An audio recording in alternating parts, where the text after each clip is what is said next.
오늘은 오순절입니다. 그리고 성령이 강림하신 날입니다. 기독교 교회력에 있어서 중요한 절기가 세 가지가 있어요.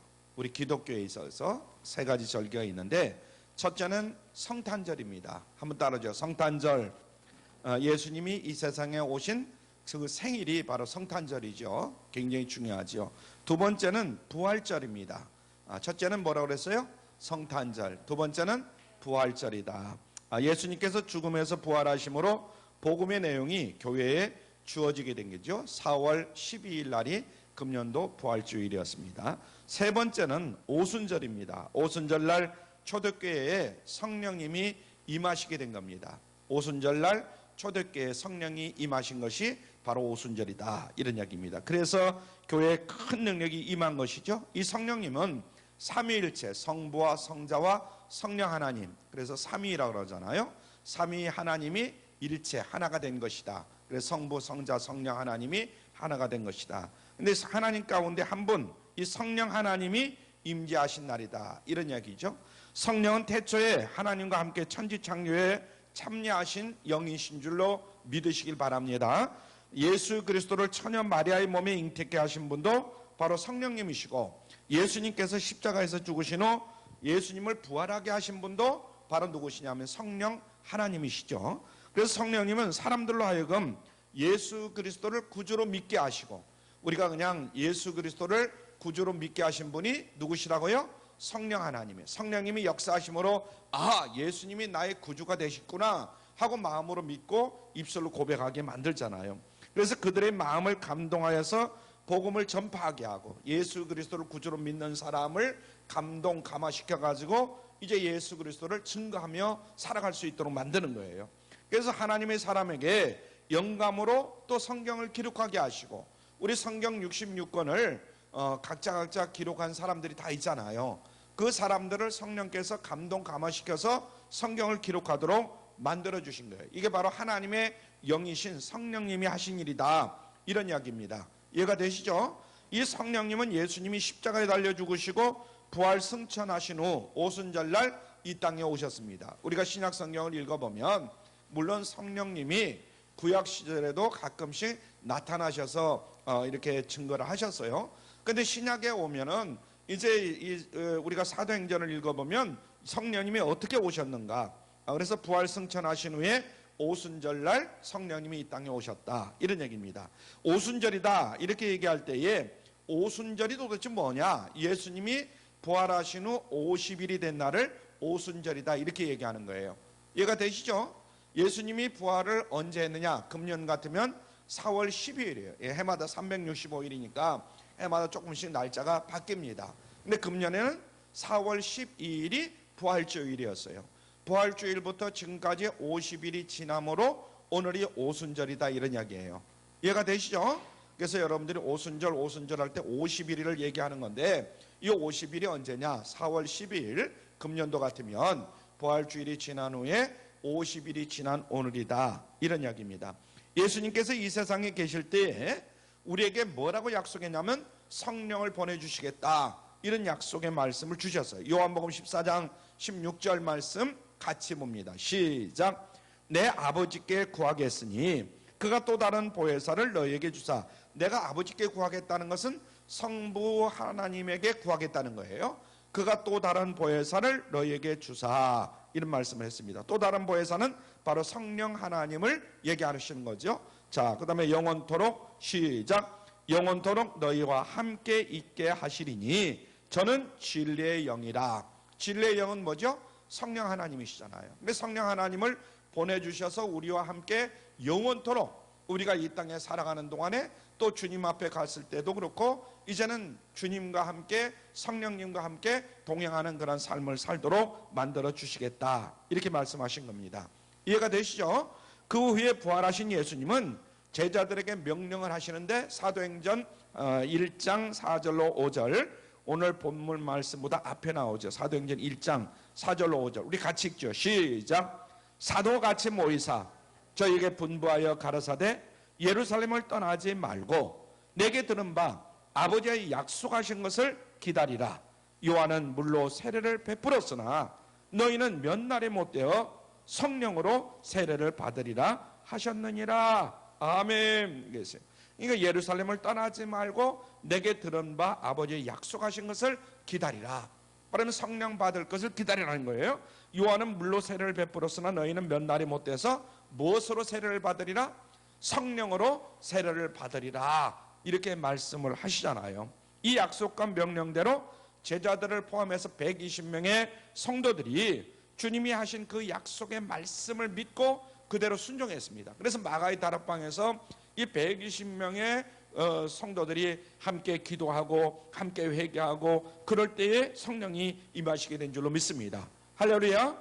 열흘이 지나서 과연 약속대로 성령께서 그들에게 임하시잖아요. 그런데 성령님이 오심으로 말미암아 교회에 큰 능력이 임하고 예수님의 제자들은 예수 그리스도의 부활에 담대한 증인들로 살게 된 줄로 믿습니다. 오늘날도 역시 마찬가지죠. 여러분들이 성령의 충만함을 받았기 때문에 가는 곳곳마다 예수 그리스도를 구주로 믿고 또 그들을 선포하자는 거예요. 예수 그리스도를 선포하시는 거잖아요.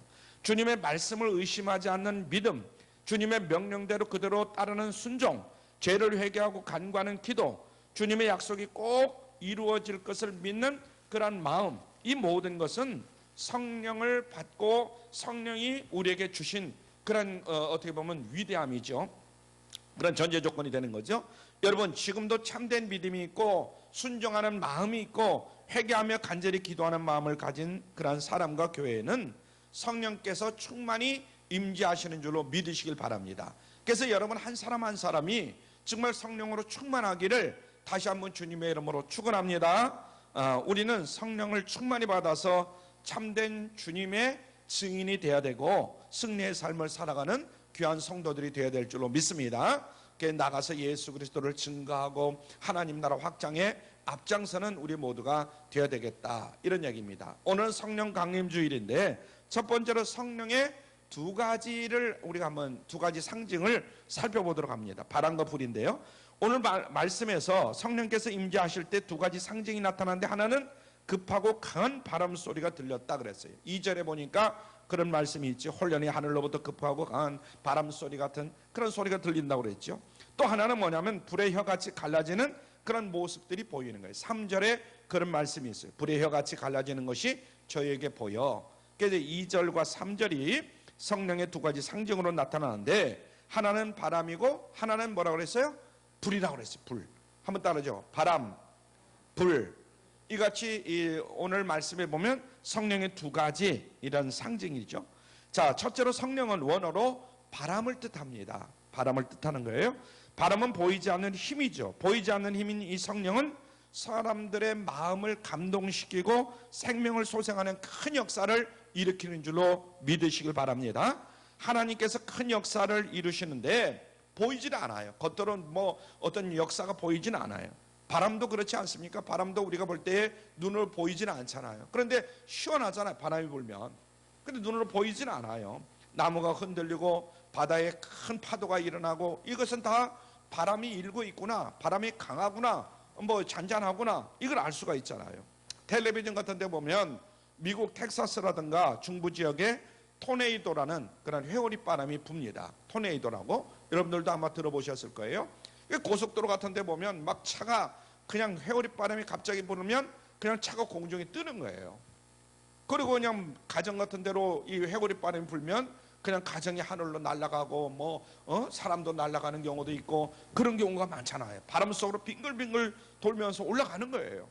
회오리 바람이 불 때, 토네이도가 불면 이 토네이도가 한번 몰아치고 나면 탱크가 지나간 그 거리처럼 건물도 쓰러지고 나무도 쓰러지고 남아도 오는 것이 없어요. 바람이 이렇게 무서운 것이다. 우리 한국은 토네이도 바람이 잘 불지를 않고 간혹 그래도 나타나더라고요, 요즘은요.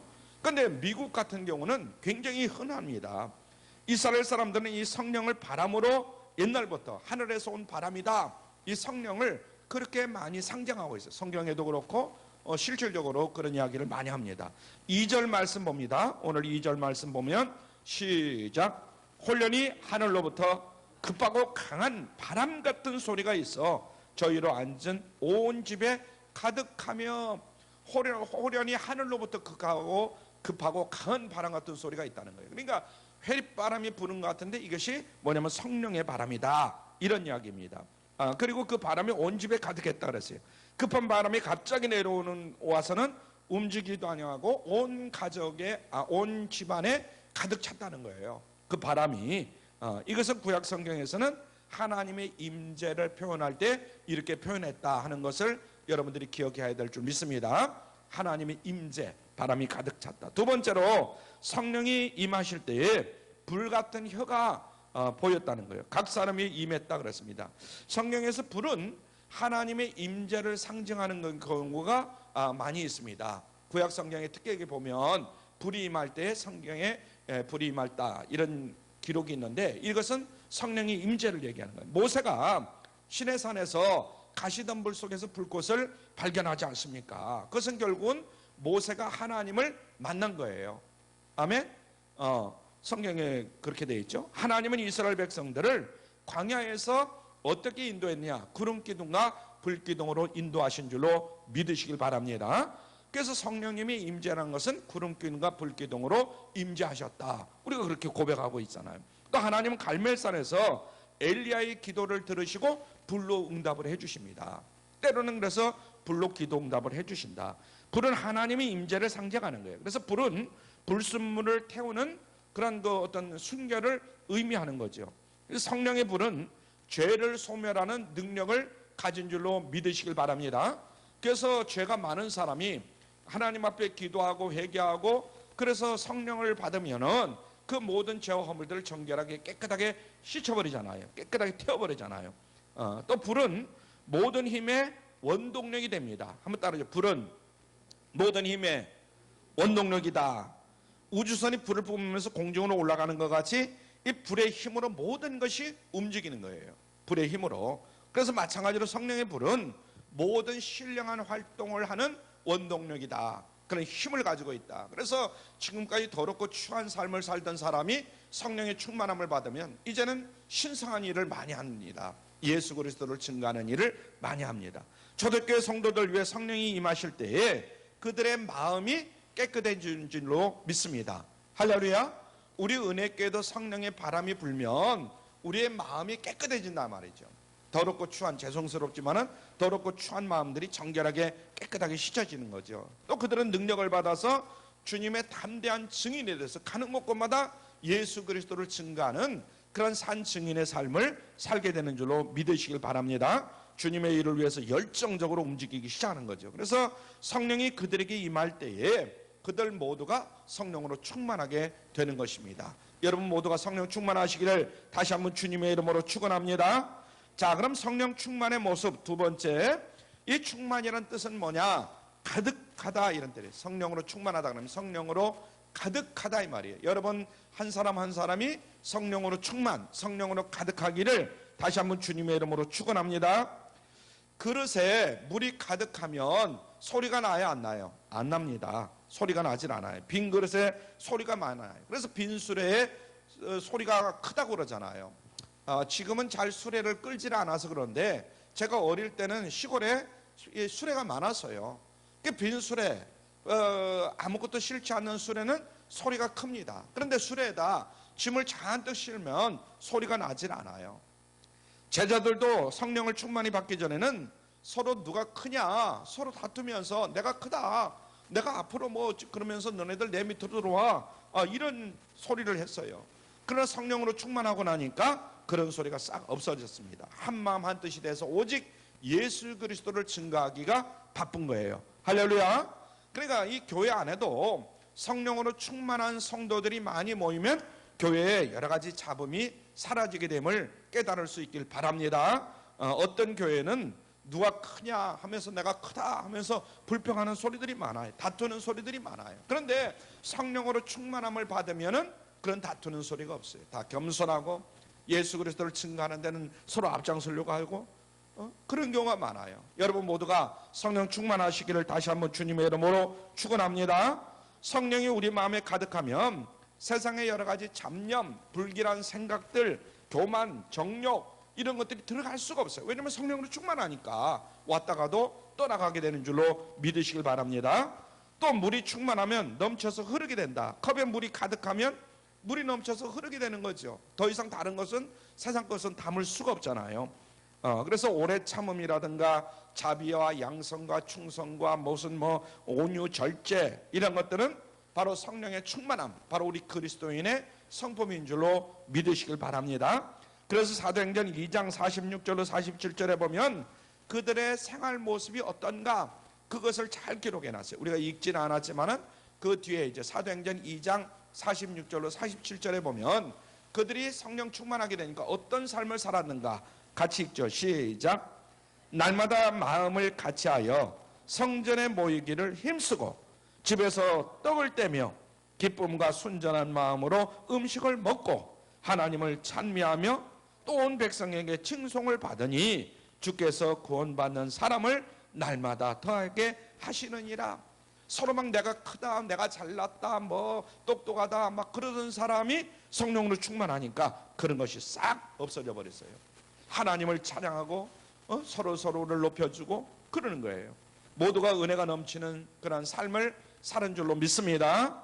세 번째는 그럼 성령 충만의 결과가 어떻게 나타나느냐.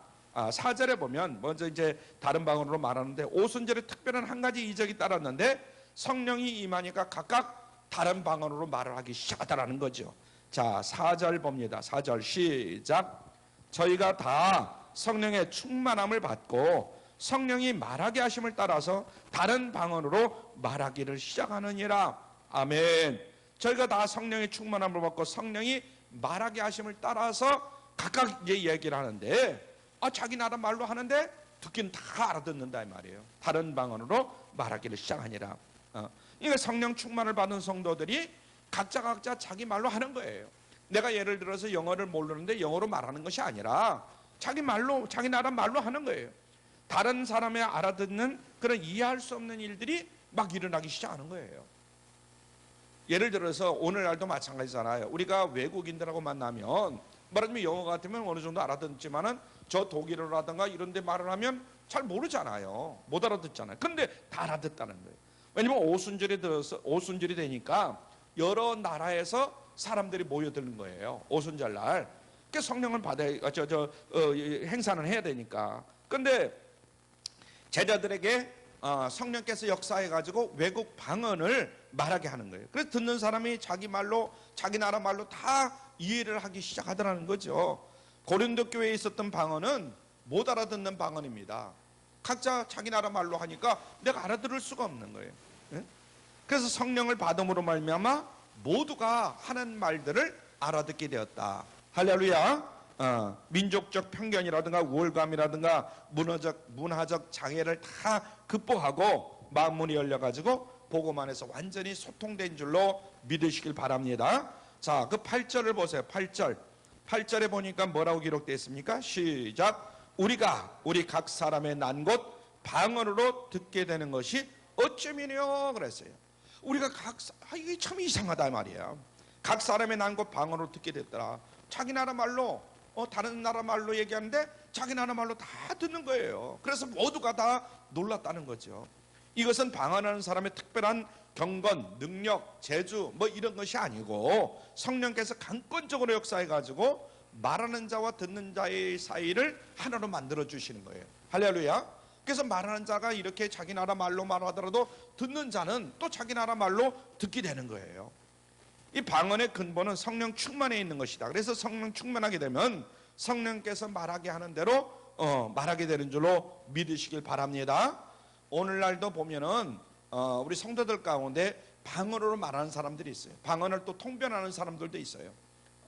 자, 11절 말씀 봅니다. 11절 시작. 우리가 다 우리의 각 방언으로 하나님의 큰 이름을 말함을 듣는도다. 아멘. 세상적인 이야기, 사업적인 이야기, 연속곡 이야기, 남의 험단 이야기 이런 이야기가 아니라 하나님의 큰 어떤 역사, 하나님이 하신 일들을 말한 것을 자기들이 듣게 되더라. 이런 이야기입니다. 그러므로 언제나 하나님의 일을 말하게 된 것을 봅니다. 예수님의 십자가 부활을 말하는 것이죠. 그래서 여러분들도 모두가 성령의 충만함을 받아서 여러분들이 이제 어떤 교우들과 서로 만나잖아요. 뭐 밖에서도 만나고 교회에서도 만나고, 그럴 때에 성령의 충만함을 받은 그런 성도들의 대화들이 될 수 있길 바래요. 아멘. 너 내가 잘났니? 내가 무슨 뭘 가졌니? 뭐 하니? 이런 거 부러워하지 말고, 그런 소리 듣지 말고, 성령으로 충만해가지고 서로에게 용기를 주고 힘을 주고, 할렐루야, 특히 말씀으로 그렇게 되기를 주님의 이름으로 축원합니다. 그래서 이 언어가 통역 없이, 문화 장애 없이 그대로 다 통하는 거예요. 이것이 바로 초대교회에 임했던 오순절의 역사다. 그래서 오늘 이 시간부터 우리 은혜교회에 이 오순절의 역사가 임하기를 주님의 이름으로 축원합니다. 오순절 교회는 말씀의 역사가 소통되는 것을 의미합니다. 개인적으로나 교회적으로나 어떤 말씀을 듣든지 내 마음에 그대로 들어와서 그것이 믿어지고 그 말씀을 의지하게 될 때에 이것이 바로 오순절 성령의 역사다, 이런 이야기죠. 그런데 어떤 분은 말씀을 설교 시간 내내 들어요. 그러나 전혀 귀에 들어오질 않는 거예요. 딴 생각만 하고 있는 거예요. 그 사람은 절대로 성령을 못 받은 사람이다. 그래서 오늘도 무슨 말씀을 하실까 거기에 귀를 기울이고 그 말씀이 떨어지면 아멘 아멘 하고 받으시는 여러분들 되시길 바랍니다. 그래서 말씀을 듣게 하고 마음문을 열게 하고 자기의 우월성, 자기의 교만, 이런 것을 다 버리게 하고 어린아이와 같은 그런 마음으로 변화되게 만드는 거예요. 나를요. 그러니까 우리 어린아이들은 부모님이 또 아니면 형님이 또 누가 무슨 말을 하는가 그것을 잘 듣잖아요. 그런 식으로 이 성령으로 충만한 사람은 듣는다 이거지. 이것이 바로 오순절 성령 충만의 역사인 것을 믿으시길 바랍니다. 예수님을 영접하게 되고 십자가의 은혜를 받아들이게 되는 거죠. 그래서 이것이 기적이다, 정말 내가 세술에 취했다, 바로 성령의 충만함으로 채워졌다는 거죠. 알 수 없는 놀라운 일이다, 이렇게 생각하고 하나님께 영광을 돌리게 되는 것이죠. 여러분들도 그렇게 모두가 되기를 주님의 이름으로 축원합니다. 이 오순절 사건, 여기서부터 교회가 시작된 것이다. 그래서 하나님의 말씀이 성령의 능력 안에서 이해가 되고 믿어지게 되고 받아들이게 되게 된다. 한번 따라하죠. 이해하고 믿어지고 받아들이게 된다. 성령의 충만한 결과는 제자들은 담대히 복음을 전파하게 됩니다. 그래서 그것이 이제 성령으로 말을 하니까 그것이 이해가 되고 그리고 믿어지고 받아들이게 되는 거죠. 제자들이 성령 충만할 때 그들은 성령의 힘이 이끌려 가지고 주님의 부활, 그것을 담대하게 증거할 수가 있게 됩니다. 그들은 죽음도 두려워하지 않아요. 그전에는 막 무서워서 피하고 도망가고 이러던 사람들 아니에요.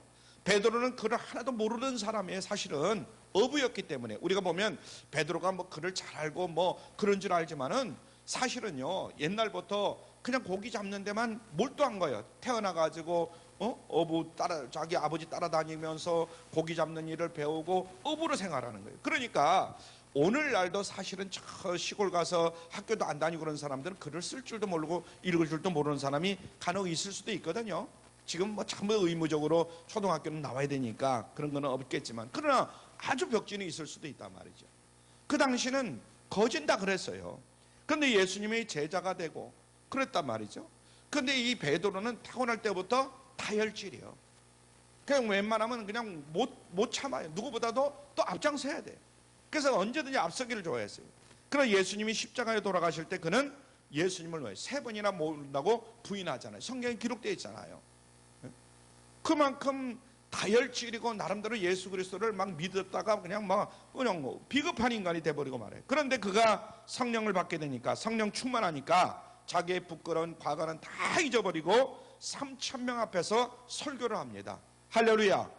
여러분 생각해 보세요. 오늘날도 3,000명 앞에서 설교를 한다는 게 쉬운 일은 아니잖아요. 그런데 그 일자 무식이었던 그 사람이 3,000명 앞에서 담대하게 예수 그리스도를 증거하고 설교를 하는 사람으로 바뀌어지는 거예요. 성령의 충만함을 받고 나니까.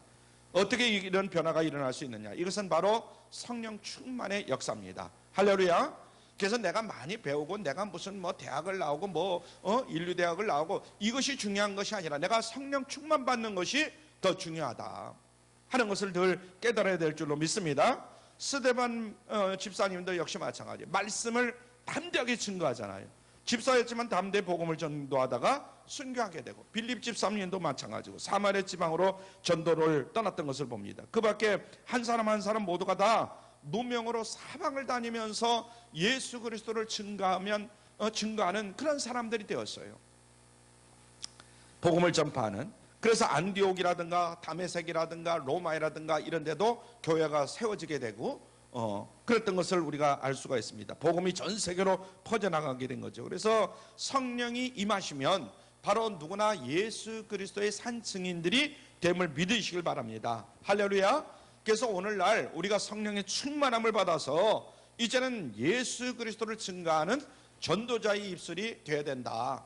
그래서 교회 안에서는 교회 안에대로, 밖에서는 밖에대로 열심히 예수 그리스도를 증거하는 우리 모두가 될 수 있기를 바랍니다. 초대교회 120명 문도들 120명의 성도들이 성령의 말하게 하심을 따라서 예수 그리스도의 죽으심과 부활을 증거한 것처럼 이제는 우리에게도 성령이 임함으로 말미암아 예수 그리스도의 참된 증인으로서의 삶을 살아가는 우리 모두가 되어야 될 줄로 믿습니다. 할렐루야. 오순절날 성령 강림주의를 맞이해서 우리가 하나님 앞에 무엇보다도 간절히 구할 것은 바로 이와 같은 성령의 충만함을 주시옵소서. 저도 담대하게 예수 그리스도를 증거하는 그런 입술의 소유자가 되게 하여 주시옵소서. 할렐루야. 이 성령의 불이 우리 은혜교회 위에 우리 한 사람 한 사람 각 심령 속에 불타올라서 정말 모두가 성령 충만해가지고 예수 그리스도의 참된 증인들로 살아가기를 주님의 이름으로 축원합니다. 그리고 우리 가정과 사회의 불의와 죄를 불살라버리고 이 땅에 하나님 나라가 회복되고 우리가 열심히 기도하고 복음을 전파하는 그런 성도들이 다 되시기를 주님의 이름으로 부탁을 드립니다. 이런 새로운 결단이 오늘 이 시간 여러분에게 있어지기를, 또 저에게도 있어지기를 주님의 이름으로 축원합니다. 기도합니다.